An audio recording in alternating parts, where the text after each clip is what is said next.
Hi, my name is Phil. I'm from Homebrew Life, and today I'm going to be showing you how to make a Beaverdale wine kit.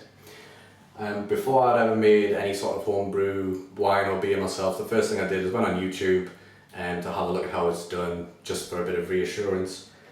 One of the things I noticed is that none of the videos show you how to sterilise your equipment. They just say, right, this is something I've sterilised earlier. I'm going to take you through that. If you already know how to sterilise your kit, that's fine. You can skip ahead. Just to show you the equipment that we're going to be using, you need your 25 litre fermenter. This one's also got the hole with the grommet in the top for the airlock, which is here. You'll also need your paddle, your hydrometer, and some steriliser. Some people use bleach. That's fine, I've used bleach before as well. Just make sure you give it a really good rinse out, obviously, and you can't smell any bleach at all. But I would recommend using a proper steriliser. So the kit we're going to be making today is a 30 bottle Beaverdale kit, a Chablis Blush. Excellent choice for like a first starter. The kits aren't too expensive, but the quality is something that you'll really like. If you give this wine to your friends, they're not going to think it's some horrible homebrew wine. It's going to taste really nice. Just to have a look at what you get in the kit, I'll just open up this packet. With this kit as well, you don't need to add brewing sugar, it's already in with the grape juice. That makes your life a little bit easier. Now, we're not going to be using all of these today. We've got your finings, which we'll come to later when they're going to be used. Today we're just going to be concerned with the wine yeast, which is going in. And this very large, heavy bag of grape juice. And there's a fine art to pouring that out without getting grape juice all over the place. And also the bentonite as well, we'll be using. So we're just concerned with these things today, which I'll go in a bit more detail later on. First, what we need to do is sterilise the bench, everything that's going to come into contact with the wine, the airlock, the bucket, just to make sure that everything is totally clean, because if there's any bacteria or wild yeast in there, then that's just going to ruin everything straight away, which would just be terrible. So let's get started with sterilisation. Because I'm going to be doing a 30 bottle kit, I need to dissolve 3 to 4 teaspoons of powder in 10 litres of warm water. So the easiest way to do this, obviously, is in the bucket. One more, because I can still slightly smell the cleaner in it.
Now what I need to do for 10 minutes is, because it's only filled up to 10 litres and this can fit about 30 litres in, is actually pick it up, shake it about, leave it for about 3 minutes, repeat the process, shake it again.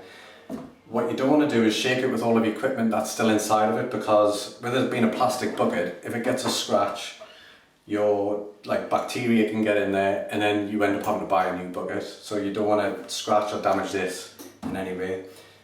Incidentally, these usually last about 5 years, but if you scratch them early, then it could be that you've got to replace it a bit earlier on.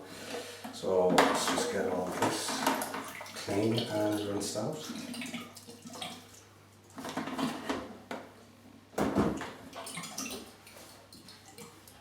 Don't be afraid to just rinse it out with normal tap water as well, that's fine.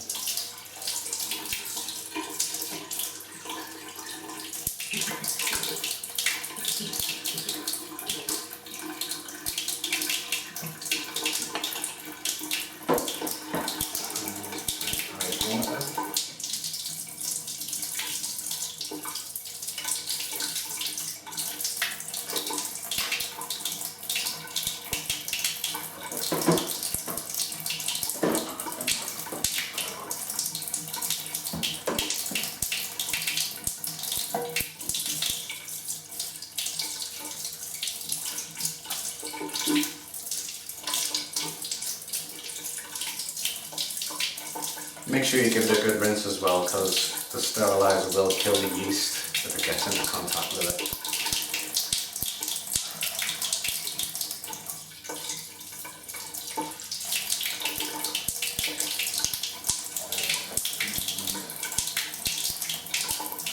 Give that a good stir.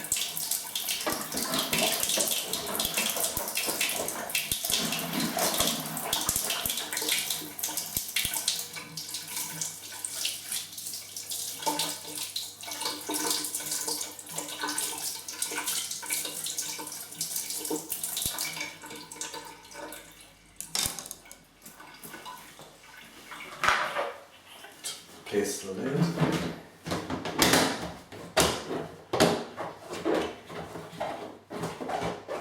Right. Just going to sterilise my thumb, put that over the hole. Otherwise it'll be very messy.